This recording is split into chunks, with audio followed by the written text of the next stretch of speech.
Learning new details about a homicide late last week in Ooltewah. A former NFL player is charged in the murder of one woman. News 12's Nick Hill has what we've learned about the incident and the identity of that victim. February 5th, 2026. A 911 call comes in from a luxury rental home in Ooltewah, Tennessee. A man's voice, calm, almost too calm, tells the dispatcher his girlfriend isn't breathing. He thinks she fell in the shower.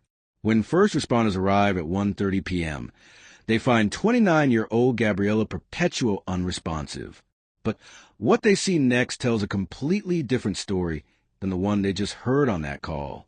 Before we dive deep into this absolutely devastating case, if you're new to Crime Files, make sure you hit that subscribe button and click the bell icon so you never miss when we break down cases like this. Trust me, you're going to want to stay until the end of this one, because what really happened in that house is beyond disturbing. Now, let me tell you about Gabriella. She was 29 years old, originally from Brazil, but she'd been living in Florida. Her family described her as warm, compassionate, someone with a gentle spirit and quiet resilience. She was the kind of person who lit up a room, the kind of person who deserved so much better than what she got. And the man who called 911? That was Darron Lee, former NFL linebacker, first-round draft pick for New York Jets back in 2016. This guy had everything. He played college ball at Ohio State, won a national championship, even got a Super Bowl ring with the Kansas City Chiefs in 2019. But behind the athletic success, there was something much darker brewing. When those deputies walked into that home on Snow Cone Way, they expected to find a tragic accident. Maybe she slipped, hit her head, terrible but explainable. Instead, they walked into what can only be described as a crime scene that would haunt them. Blood. Everywhere. We're talking blood going up the staircase, on the handrails, splattered on the walls, pooled on the living room floor. Every single room had blood in it, even inside a vehicle parked in the garage. The microwave was shattered. Alcohol bottles were scattered throughout the house. And then they found the drag marks, evidence that someone had tried desperately to clean up what happened here. But here's where it gets even more chilling. Darron Lee stood there, scratches covering his face, hands, and chest. Blood was even found inside his cell phone case. And when investigators examined Gabriella's body, what they discovered was absolutely horrific. This wasn't a fall in the shower. This was something far, far worse. Gabriella had a broken neck, severe brain injury, stab wounds, a bite mark on her thigh. She had a 1-inch stab wound to her abdomen, a massive dark bruise on her head, both eyes blackened and swollen shut. Multiple bruises covered her arms and torso. There was a circular human bite mark on her shoulder. Dry blood caked on her face and neck. The medical examiner would later determine the potential cause of death as blunt force trauma homicide. This wasn't Gabriella's first encounter with Darron's violence, and that's what makes this case even more tragic, because there were warning signs. So many warning signs. And the system, despite knowing about them, couldn't stop what was coming. Let me take you back to October 2022. A woman reported that Darron Lee got on top of her while she was lying on a bed. He put his knees on her knees, pinning her down. Then he wrapped his left hand around her neck and kept it there for approximately 60 seconds. While he was choking her, he told her he would kill her and their child. Think about that for a second. 60 seconds of someone's hand around your throat while they threaten to murder you and your baby. That's not a moment of anger. That's terror. Then in April 2023, another incident. Lee pushed a different woman against the wall, threw her to the floor, and struck her face and head 8 to 9 times with his closed fists. 8 to 9 times. That's not one punch in a moment of rage. That's sustained, deliberate violence. He was arrested and charged with 2 counts of domestic violence and 2 counts of assault. But here's the kicker. In February 2025, just a year before Gabriella's death, Lee accepted a plea deal.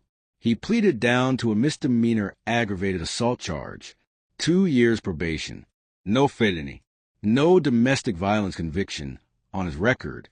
He walked away. But it didn't stop there. In October 2024, just 4 months before Gabriella died, Lee was arrested again, this time in Florida. He allegedly pointed a gun at a man at a restaurant called Cross Creek Fish Camp in Hawthorne. Witnesses said they saw it happen. The victim told deputies Lee pointed the weapon right at him, and he genuinely feared for his life. Aggravated assault with a deadly weapon. And you know who was there that day? Gabriella. She told deputies she handed Lee her unloaded firearm and denied he pointed it at anyone. She protected him. Even then, she was protecting the man who would later kill her. By the time February 2026 rolled around, Darron Lee was on probation in Florida for that gun incident and for battery in another county. He was also on probation in Ohio for attempted batteries. And get this, he had moved to Tennessee without approval from his probation officer, which violated the terms of his supervision. He was supposed to complete anger management classes. If he had finished them, his probation would have ended just 3 days after Gabriella died. 3 days. So when you look at this timeline, you see a pattern. A clear, undeniable pattern of escalating violence against women, choking, beating, threatening with weapons. And each time, the consequences weren't enough to stop him. Each time, he got another chance, another plea deal, another probation, until finally, there were no more chances for Gabriella. Now let's talk about those final 10 days. Darron and Gabriella had only been renting a house in Ooltewah for about 10 days before she died. 10 days. They were supposed to be starting fresh, building a life together. Gabriella probably thought things would be different this time. Maybe she believed he'd changed. Maybe she thought moving to a new place would give them a new beginning. But inside that house, something unspeakable was happening. The night before Gabriella died, or maybe early that morning, a violent fight broke out. We know this because of what investigators found. The shattered microwave suggests something was thrown or smashed in rage. The alcohol bottles everywhere tell us drinking was likely involved, and alcohol has a way of amplifying violence that's already there. The blood in every room means Gabriella was either chased through that house or dragged from room to room.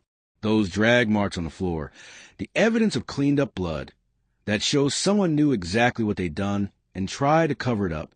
Think about Gabriella's final moments. The terror she must have felt, being beaten so severely that her neck broke, being stabbed, being bitten like an animal. The pain of those closed fist strikes to her face that left both her eyes swollen shut. She couldn't even see by the end. And through all of that, she was in the house with the one person who was supposed to love and protect her.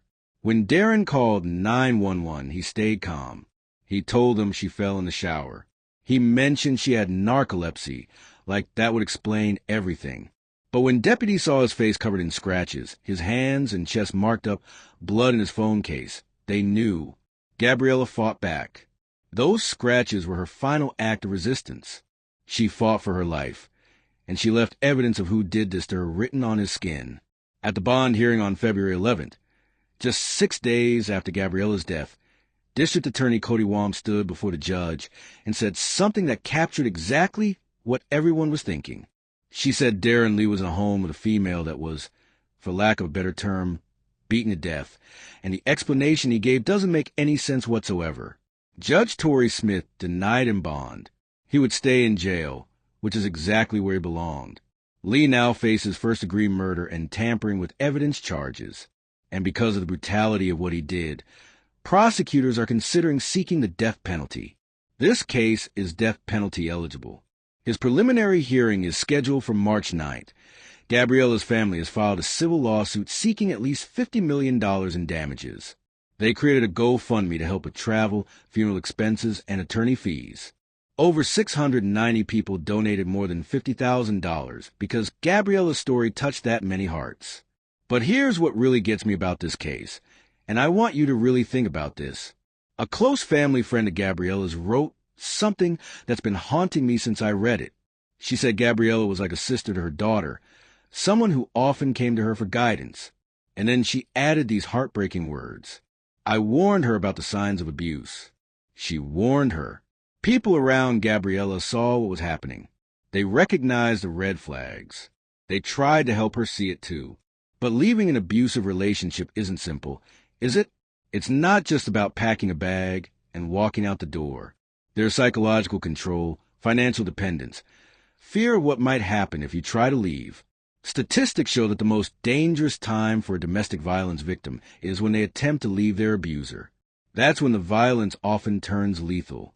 Regina McDevitt, executive director at the Family Justice Center in Chattanooga, pointed out something crucial about this case.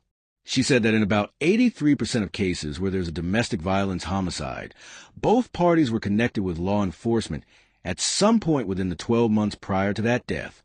83%. That means in most of these murders, police already knew there was violence happening. The system already had documentation, and still victims died. Darron Lee had been arrested multiple times. He had probation in 3 different jurisdictions. Courts knew he was violent. Judges knew. Probation officers knew. His anger management classes were literally days away from being completed when he killed Gabriella. So where was the intervention? Where was the accountability that could have saved her life? How does someone with his history of violence against women keep getting chance after chance while his victims live in fear? Gabriella's stepfather released a statement on behalf of her family. He said they're in deep pain and mourning, gathering strength to speak publicly about this tragedy. They ask for understanding and respect during this impossible time. Because while we're analyzing this case, try to understand how it happened, they're planning a funeral for someone they loved, someone who should still be here. So I want you to think about some things. How does someone go from being a celebrated college athlete, an NFL draft pick with millions of dollars and every opportunity in the world, to becoming a man who murders his girlfriend in such a brutal way? What happens in someone's mind that allows them to hurt the people closest to them over and over again? And maybe most importantly, when we see patterns of violence like this, when someone has been arrested multiple times for hurting women, why do we as a society keep giving them opportunities to do it again? If this case affected you like it affected me, leave a comment below sharing your thoughts. Hit that like button and subscribe to Crime Files, because we're not just here to talk about true crime. We're here to ask the hard questions about why these tragedies keep happening. Rest in peace, Gabriella.